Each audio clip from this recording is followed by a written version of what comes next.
경쟁의 중심이 될 이슈앤 전략을 통해 정리해보겠습니다. 네 분과 함께 할게요. 야천투자연구소 남인호 소장, LNS홀딩스 김선용 대표와 다올투자증권 김성준 이사, 유한타증권 류민수 부장과 함께 하겠습니다. 네 분 어서 오세요. 자, 반짝 반등도 1일 천하였다. 하루의 반등을 뒤로하고 곧바로 하락세로 돌아선 2차 전지주 소식으로 오늘 출발해보겠습니다. 자, 간만에 시원한 상승을 보여줬던 2차 전지. 단 하루 만에 차익 실현 매물이 출회되며 테슬라발 훈풍은 하루 천하로 끝나버렸는데요. 액면 분할 후 거래를 재개한 에코프로만 홀로 상승을 하긴 했지만 그마저도 음봉 마감하며 상승 폭에서는 또 아쉬움이 남았습니다. 자, 김선영 대표님, 4년 만에 열린 베이징 모터쇼 현장은 아주 북새통을 이루고 있다는데 도대체 국내 2차 전지주의 추세적 반등은 언제쯤 기대해 볼 수 있는 겁니까? 모터쇼 기사를 보면서 사실 제가 제일 눈에 들어왔었던 거는 어떤 이제 중국 인플루언서가 뭐 한국 차 안 된다. 이런 얘기를 하더라고요. 왜냐하면 한국 차기 때문에 안 된다. 이런 말도 안 되는 얘기 했는데 일단 그건 그들의 세상인 것 같습니다. 제가 평소에 말씀드리지만 상식이 다르기 때문에 이건 우리가 넘어가야 될 문제인 것 같고요. 일단은 중요한 포인트는 이제 2차전지 투자하고 계신 분들 이제 테슬라가 이렇게 급등하고 있는데 왜 도대체 2차전지주는 이런가라고 궁금해하시는 분들이 많으신 것 같아가지고 제가 테슬라에 대한 기업에 대해서 좀 설명을 좀 드려야 될 필요가 있을 것 같습니다. 어쨌든 앵커님 말씀하신 대로 이제 액면 분할하고 나서 이제 에코프로만 이제 상승했고 대부분 2차전지들이 약세를 보였는데요. 일단 이유는 차익 실현 매물이 나온 겁니다. 지금 제가 감당해야 될 상황이다라고 해서 말씀을 드려왔는데 이게 언제까지 이어질까 사실 모르겠습니다. 올라갈 때 워낙 이제 많이 신용도 많이 썼고 여러 가지 레버리지가 좀 많기 때문에 그게 어떻게 어느 시점에 터질지 모르겠지만 일단 지금은 조금 우리가 감안해야 되는 시점인 것 같고요. 테슬라 같은 경우는 지속적 약세를 보이다가 이제 이틀 연속으로 10% 올랐고 어제는 조금 애매했는데 오랜만에 이제 일론 머스크 CEO가 CEO다운 모습을 보인 이유가 사실 저는 컸다고 생각을 합니다. 일단 일론 머스크 1분기 실적 발표하면서 원래는 25년도 하반기에 예상되어 있었던 신차를 이제 올해 연말이나 아니면 내년 초를 땡겨가지고 하겠다는 로드맵을 발표했습니다. 그리고 저가형 전기차를 포함한 신차들은 차세대 플랫폼에서 만들겠다는 그런 얘기도 하고요. 테슬라의 행보에 대해서 확고한 자신감을 보여줬다는 게 사실 이게 큰 것 같습니다. 지금 시대에는 이제 이 CEO가 얼마나 미래에 대해서 이제 투자자들에게 확고한 어떤 신뢰를 주는지가 정말 중요한 시점인 것 같은데요. 그리고 사실 저는 제일 궁금했던 부분이 테슬라의 이제 현금으로 급감 부분이었는데 이 부분은 제가 이제 어닝콜을 다 들어봤어요. 이제 어닝콜에 나온 내용들을 다 봤더니 기존 차 재고 그리고 AI에 대해서 대규모 투자를 했기 때문이다라는 그런 내용이 나왔습니다. 근데 많이 비용이 들어갔지만 전 세계 이제 인력의 10%를 감축함으로써 매년 10억 달러가 넘는 돈을 이제 비용을 절감할 것이다라는 부분이기 때문에 이 부분은 상쇄가 될 것 같습니다. 이와 함께 8월 8일에 로보택시에 대한 계획을 구체화한 점도 이제 영향을 준 것 같은데 단 지금부터 이제 본론인데요. 테슬라가 올라왔는데 2차전지는 못 가가지고 이제 테슬라랑 연관성이 없나라고 좀 걱정하시는 분들이 되게 많으신 것 같아요. 근데 테슬라 주가 상승에 대한 이유를 설명드리겠습니다. 제가 예전에 한번 설명드린 적 있는데 테슬라 주가 급등 이유 딴 거 없고요. 딱 하나입니다. 숏 커버링이기 때문에 이틀 연속 이제 급등한 거고요. 테슬라를 최소 5년 이상 투자해 보신 분들은 아실 거예요. 저 밑에서 올라올 때부터 테슬라는 항상 망한다라고 이제 얘기를 많이 들어왔던 기업이고 공장 디폴트에 대한 그런 얘기까지 들어오면서 공매도 세력이랑 엄청나게 싸우면서 올라왔습니다. 그래서 공매도 세력을 이기면서 숏커버링 터지고 그때마다 항상 이제 급등했던 기업이기 때문에 이건 항상 가지고 가야 돼요. 즉 우리나라로 치면 이제 우리나라로 치면 사실 셀트리온 그룹 그리고 최근에 에코프로 그룹 그리고 이제 테슬라 같이 이런 숏과 싸우는 기업들은 이제 내려갈 때 정말 한도 끝도 없이 내려가지만 올라갈 때 정말 급등해서 올라올 수 있는 이런 기술적 패턴이기 때문에 이것 좀 아실 필요가 없을 것 같고요. 테슬라는 얼마나 숏이랑 싸움이 심했냐면은 제가 지난번 말씀드렸겠지만 테슬라 홈페이지에다가 숏이라는 의미의 이제 여성용 숏 팬츠를 판 적 있어요. 빨간색을. 실제로 그 정도로 정말 화가 나가지고 대놓고 싸웠었던 그런 세력이었는데 이것 때문에 테슬라는 자체 이유로 급등하는 거지 산업 전체와는 관련이 없는 움직임입니다. 그래서 최근까지 오히려 차익 실현을 급감했기 때문에 지금은 좀 감당을 해야 될 시기인 것 같고요. 2차 전지도 제가 계속 말씀드린 대로 지금은 분할로 접근하시는 게 맞다라는 말씀을 한 번 더 드리겠습니다. 네, 테슬라 미래도 조금 긍정적으로 보시는군요. 사실 작년에 메타의 마크 저커버그가 막 울면서 주가 많이 떨어지니까 울면서 비용 절감 막 하고 그러고 나서 이제 메타 주가가 급등한 적이 있었죠. 테슬라도 지금 비용 절감 10% 이상 인력 감축하고 세계에서 이런 거를 발표를 했다. 이런 내용을 지금 김선영 대표도 전해주었습니다. 2차 전지주는 장기적 성장성 있을 것 같다. 지금은 다만 감당해야 할 시기라는 의견 다시 한번 강조해 주셨고요. 이번에는 계속된 악재에 끝없이 떨어지고 있는 네이버와 카카오 상황 진단해 보도록 하겠습니다. 일본에게 메신저 라인을 뺏기게 생겼습니다. 지금 네이버가 겹 악재 때문에 주가가 반토막이 난 카카오. 두 기업 상황 모두 녹록하지 않습니다. 강력한 상승 모멘텀이 생기지 않는 한 반등은 쉽지 않을 것으로 보이는데 네카오 전망 김성준 이사는 어떻게 보고 계십니까? 예, 뭐 네이버 카카오가 이제 합산해서 최근 2년여 사이에 시총이 100조 가깝게 갔다가 지금 이제 50조대로 반토막 가량 지금 나 있는데, 이거 기간을 더 늘려서 보면은 3년으로 늘리면 한 3분의 1토막 정도 나 있는 그런 상황입니다. 사실 뭐 네이버 같은 경우에는 이제 역시 경기 침체에 따라서 광고 시장이 좀 부진한 모습들도 분명히 좀 존재하고, 특히 최근에는 이제 알리테마와 같은 중국 이커머스의 진입으로 인해서 좀 타격을 좀 받고 있는 그런 양상이고요. 또 이제 앵커님 말씀처럼 최근에 이제 일본 라인과 관련해서 다소 좀 경영권에 대한 그 우려까지 지금 더해지고 있는 그런 상황이다 보니까 거기에 대해서 조금 염려가 좀 되고 있는 상황입니다. 물론 그럼에도 불구하고 뭐 올해도 작년에도 이제 10% 가까운 매출 성장, 또 영업이익은 뭐 10% 후반 정도까지 더 개선되는 흐름은 여전히 뭐 유지는 하고 있다는 점은 뭐 긍정적이라고 할 수가 있겠는데요. 카카오 상황은 조금 더 좋지 않습니다. 뭐 최근에 뭐 카카오 모빌리티 관련해서 분식회계 논란 때문에 이제 이번 달에 나올 줄 알았는데 좀 연기가 돼서 한 6월경에 또 이제 그런 것들이 나오기 때문에 불확실성은 여전히 좀 남아 있는 그러한 상태고요. 2022년에 이제 순이익 1조 원을 달성한 이후에 이제 당분간 좀처럼은 이제 그때의 그 영위를 다시 회복하기는 다소 좀 어려운 그런 구간이 지속이 되고 있는 상황인데요.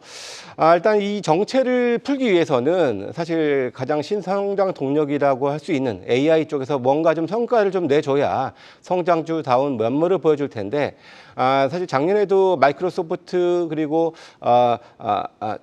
메카가 지금 뭐 HBM 관련해 H100 관련해서도 뭐 10조 이상을 샀습니다. 그 정도로 좀 강하게 드라이브를 걸면서 마치 다른 후발 투자들은 따라오지 말라라는 식의 아주 강력한 자금을 동원해서 투자를 하고 있는 상황인데, 뭐 네이버는 뭐 1조 원 이상의 투자, 뭐 이제 카카오도 이제 수천억 대의 투자를 하면서 또 신설 조직까지 또 다시 또 신설해서 다 드라이브를 걸고는 있습니다만은 과연 이 AI 생태계에서 잘 생존해 나갈 수 있을지는 조금 우리가 좀 봐야 될 부분들일 것 같고요. 가장 저는 좀 아쉬운 게, 제가 최근에 3년치 리포트를 쭉 봤거든요. 네. 단 한 번에 그 의견이 변화가 없이 다 매수 의견뿐이 없었습니다. 그래서 그런 점들도 상당히 좀 아쉬운 점이었다. 상당히 아쉽네요. 주가는 쭉 미끄러졌는데. 네.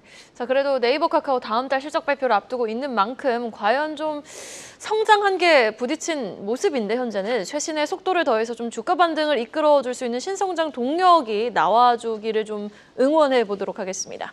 다음 소식입니다. 항공업계에도 한번 집중을 해볼까요? 항공업계에서 이목이 집중되고 있는 아시아나항공 화물사업부 인수전이 3파전으로 압축됐습니다. 가장 유력한 후보로 지목됐던 제주항공은 불참을 했는데, 자, 우리는 이제 다음 단계에서 인수전 향방을 가를 주요 변수엔 어떤 것들이 있는지 좀 체크를 해봐야겠습니다. 남인호 소장님, 포인트 좀 짚어주시죠. 예.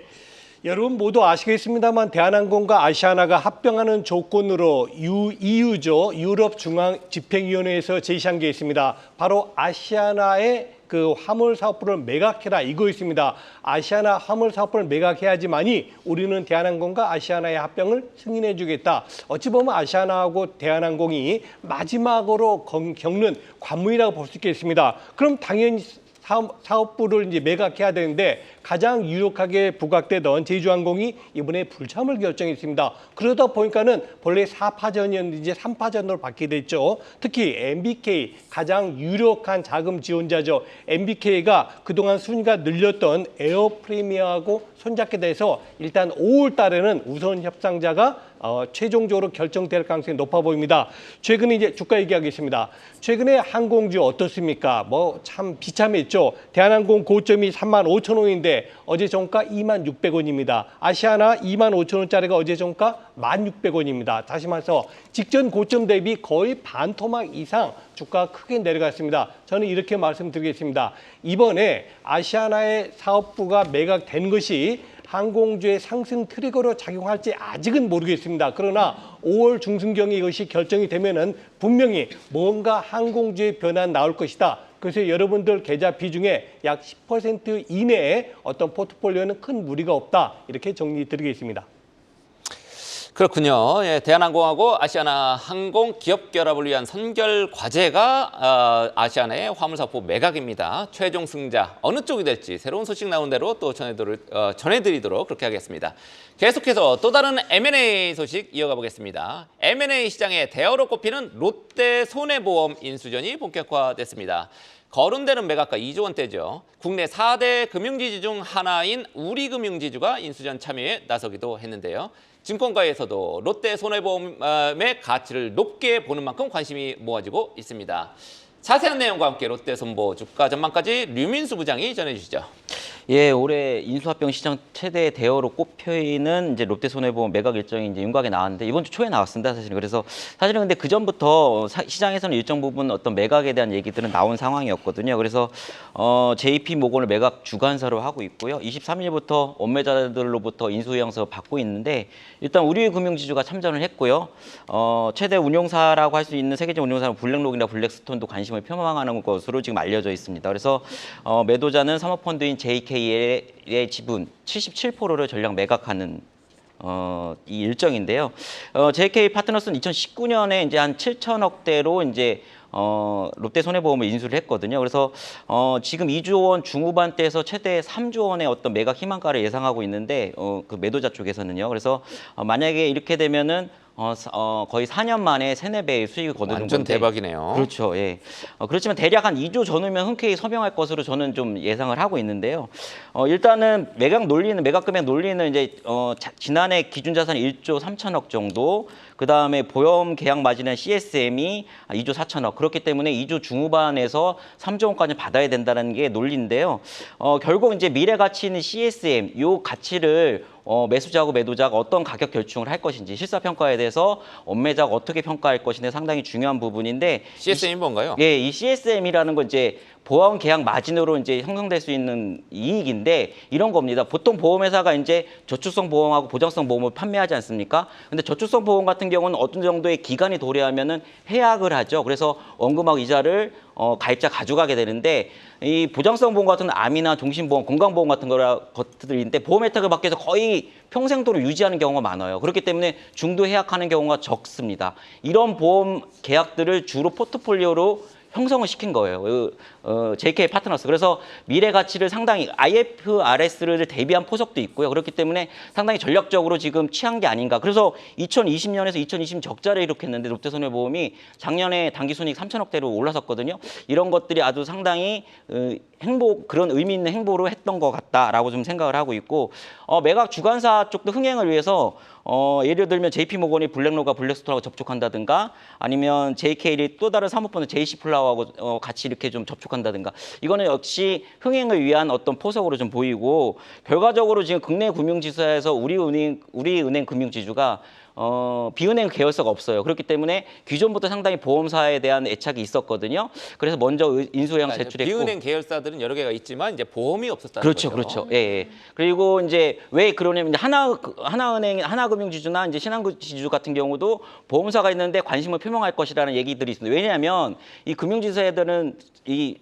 지주사들은 그러니까 리딩 타이틀을 갖는 게 상당히 좀 애착이 큽니다. 근데 KB금융인데 KB금융이 지난해 한 4조대에 된 순이익인데 거기서 한 1조대가 손보사나 생보사로 차지했거든요. 그렇기 때문에 이런 부분들이 우리금융지주의 어떤 선착이 아닌가라고 생각을 하고 있고 일단 여러 가지를 볼 때 제가 볼 때는 2조 때는 좀 무리인 것 같고 1조 중반대가 적절한 가격이 아닌가. 제가 참여자는 아닌데 그런 부분 보시면 될 것 같고 6월 말이 본입찰입니다. 그렇기 때문에 재료는 노출됐어요. 그래서 주가가 단기간에 상승을 했기 때문에 재료는 노출됐지만 일정은 진행 중이다. 이런 거 고려할 때 일단 트레이딩 전략은 맞다. 이렇게 좀 보시면 될 것 같습니다. 네, 금융지주사들의 이제 보험사를 갖는 부분은 황금알을 낳는 거위를 좀 꿈꾸는 그런 그렇죠. 모습인 것 같습니다. 일단 다음 주에 정부의 밸류업 정책 가이드라인 발표가 예고되어 있는 만큼 보험주를 비롯해서 롯데손해보험은 일단 현 시점에서는 트레이딩 관점이 유효하다라는 의견까지 들어봤습니다. 계속해서 가장 빠른 리포트와 공시도 확인해보고 오시죠. 이혜은 캐스터입니다.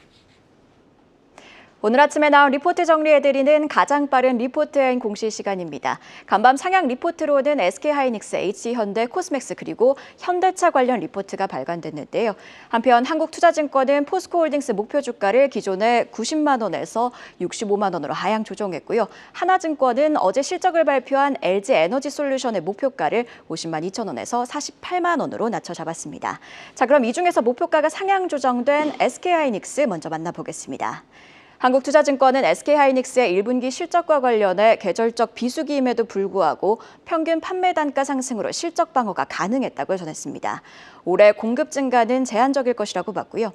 HBM과 기업용 SSD 위주로 선제적으로 전환했다며 메모리 공급사 중 가장 높은 수익성을 유지하고 있는 것으로 추정했습니다. 목표가는 20만 2천 원에서 22만 원으로 높여 잡았습니다.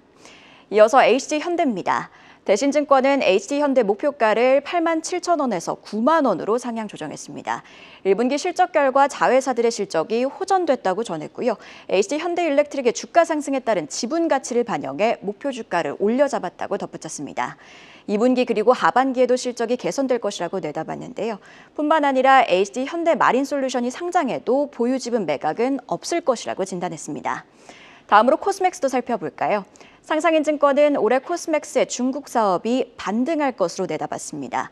중국 업체인 이센과 합작해 설립한 JV 광저우 공장 가동을 시작할 것이고 따라서 중국 매출 성장세가 확대될 것이라고 봤습니다. 이외에도 국내 시장도 예상보다 견조하다고 봤고요. 올해 영업이익 전망치를 기존의 1,400억에서 1,470억으로 높여 잡았습니다. 목표가는 13만 5천 원에서 16만 원으로 높여 잡았습니다. 마지막으로 유한타증권은 어제 실적을 발표한 현대차 목표가를 29만 원에서 33만 원으로 올려 잡았습니다. 실적 수치는 대체로 예상에 부합했다고 진단했고요. 미국 판매가 전년 대비 11% 증가하며 국내와 러시아 등의 판매 약세를 상쇄했다고 분석했습니다.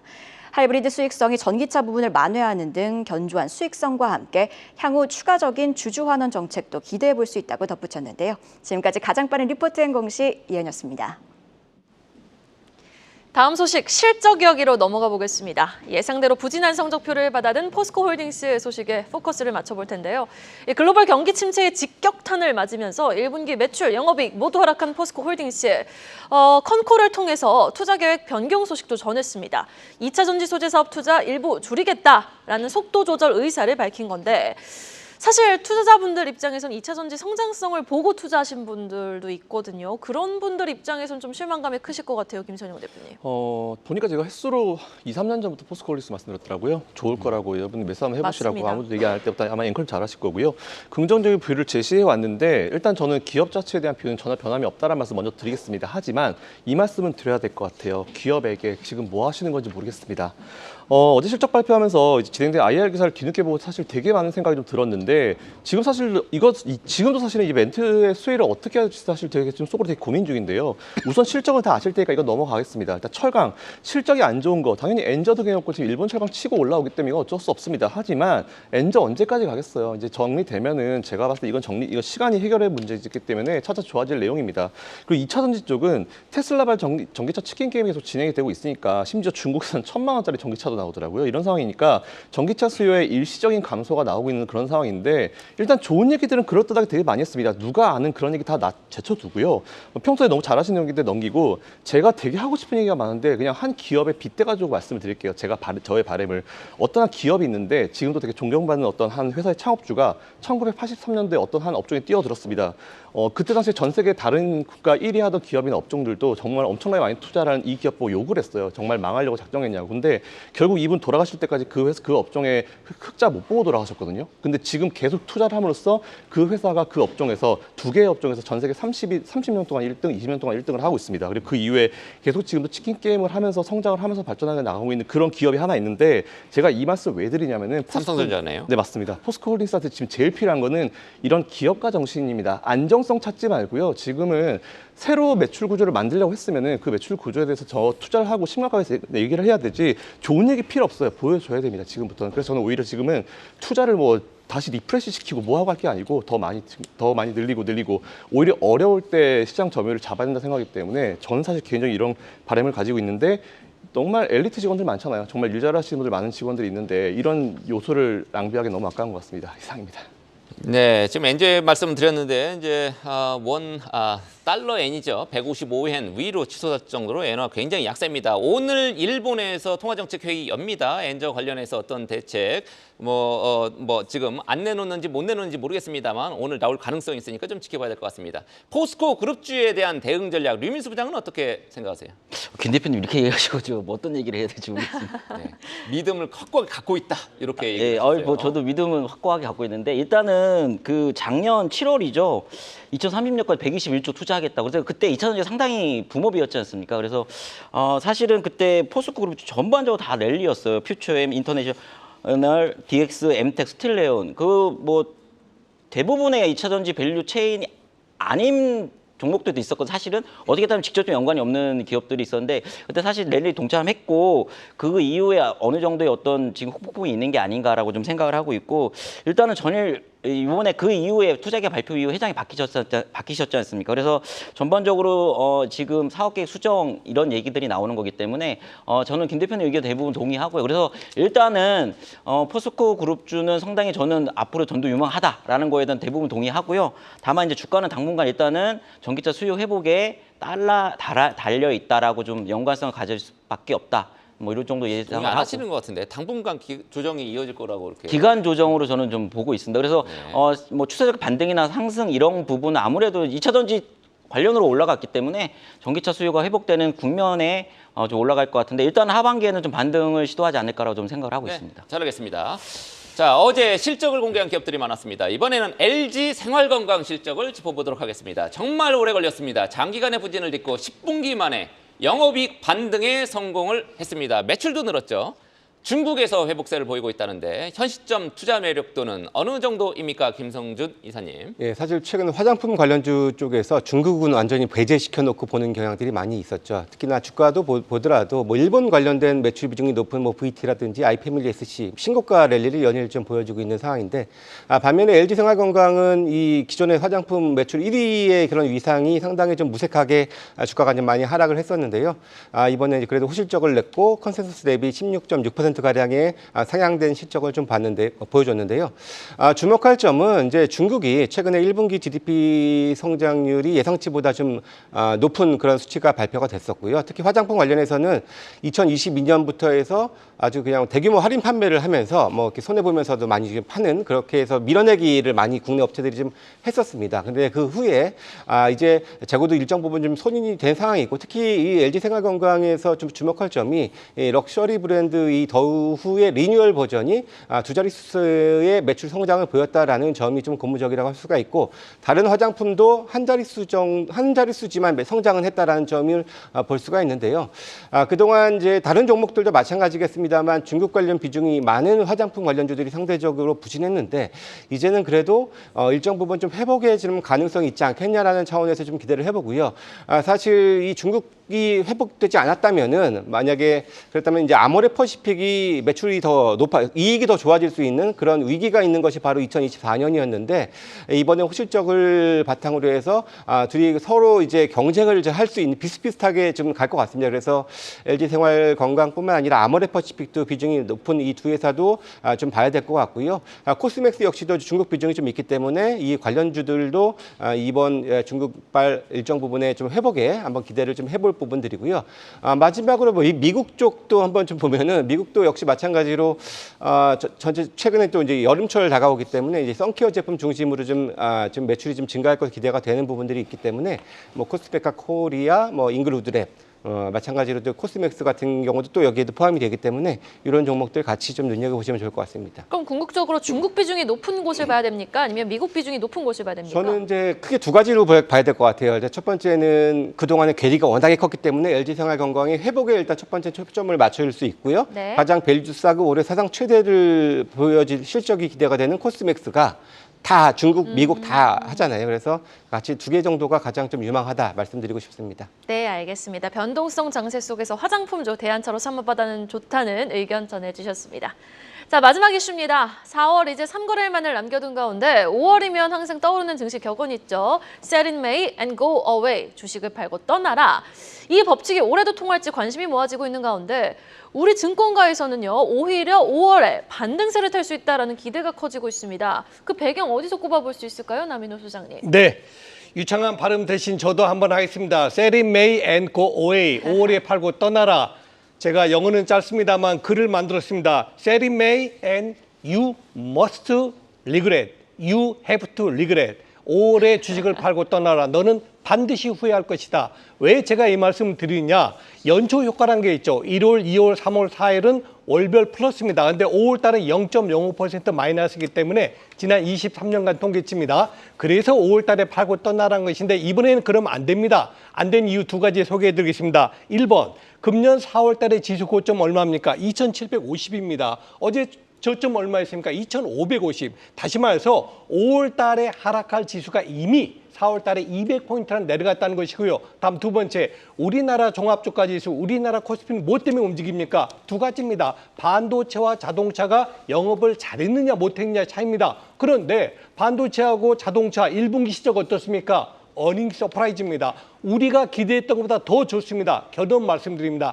만일에 추가적으로 지수가 조정이 저는 2분기는 조정이라고 봅니다만 5월 달에 추가적으로 지수가 더 내려간다면 오히려 2,500포인트대에서는 주식을 파는 게 아니고 저가 매수에 나서는 것이 더 현명한 투자 전략이다라고 말씀드렸고요. 끝으로 혹시 이생커님 장가 가장이란 전략 아십니까? 시집 가장이 아니고요. 예. 장가 가장이요? 거의 비슷합니다. 자, 장가 가장 소개해드리겠습니다. 장마 때에는 가뭄을 대비하고 가뭄 때에는 장마를 대비하라. 무슨 소리냐? 5월 달에 말주가 내려가면 오히려 우리 머니플러스 시청자분들은 우량 주식, 삼성전자, 현대차, 기아, 하이닉스를 저가에 매수할 수 있는 기회를 삼으시면 좋겠습니다. 네, 알겠습니다. 이해생코도 시집 가장. 자, 방금 전에 파이팅! 끝난 축구 국가대표팀 인도네시아하고 졸전 끝에 졌습니다. 이거 오늘 증시에 영향 안 끼치겠죠? 하지만 진짜로 오늘 개장 후에 증시에 영향을 끼칠 만한 포인트 어디에 있는지 전해주시죠. 예. 류민수 부장님. 네네. 미국 GDP 증가율 속보치죠. 1.6%로 집계 됐는데 전분기 3.4% 대비 둔화됐습니다. 그래서 사실은 이거는 이율 배반적인 건데 좀 금리에 대한 부분에서 조금 우호적이었는데 원래는 근데 PC 1분기 PC 물가 지수가 특히나 근원 PC 중요하게 좀 보는 거죠. 연준에서 그래서 컨센 대비 좀 올랐다. 이 부분 때문에 좀 미국장이 조금 하락을 했는데 아무래도 이렇게 되면 FOMC에 대한 경계감이 좀 일단은 확산이 될 것 같습니다. 그렇기 때문에 FOMC 전까지는 최소한 일단 시장 보수적 접근이 좀 맞는 것 같다라고 생각을 하고 있고요. 두 번째는 또 오늘도 실적 발표하죠. 기아차, 현대모빌, 삼성중공업 실적 발표 예정인데 일단은 기아차 같은 경우 4분기는 형보다 잘했어요. 장사 잘했는데 이번에 어떻게 나올지 한번 봐야 될 것 같은데 일단 PBR 관련으로는 1배가 넘었어요. 기아는. 그래서 상대적 매력도는 PBR 밸류 관련으로는 현대차가 좀 낫지 않나라고 좀 생각을 하고 있고요. 삼성중공업 최근에 조선업 괜찮지 않습니까? 조선주들. 근데 수요일 날 하나오션 실적 흑자전환 실적 발표했는데 세로로 받아들였거든요. 그래서 삼성중공업도 최근에 추세가 좋았는데 한번 실적을 발표한 다음에 시장의 대응이 어떨지 한번 보셨으면 좋을 것 같고요. 마지막으로 그러니까 MS하고 알파벳 실적 발표했는데 둘 다 공통점은 호실적 발표했고 클라우드 매출 올라갔다. 이 부분은 AI 소프트웨어가 오른 관련주들이 좀 움직일 가능성이 있다. 이 부분 하나하고 구글이 광고 매출이 좀 올랐어. 이 부분은 인터넷 업종, 네카오를 비롯한 인터넷 업종이 약간의 반등이 있을 수 있겠다. 이렇게 생각을 하고 있습니다. 네, 오늘의 시간 이렇게 네 분과 이야기 나눠봤습니다. 지금까지 야천투자연구소 남인호 소장, LNS등스 김선용 대표, 다올투자증권 김성준 이사와 이원타증권 류민수 부장이었습니다. 말씀 고맙습니다. 계속해서 다양한 경제 이슈를 알고 싶다면 구독과 좋아요, 알림 설정 부탁드립니다. AI 캐스터 권미정이었습니다.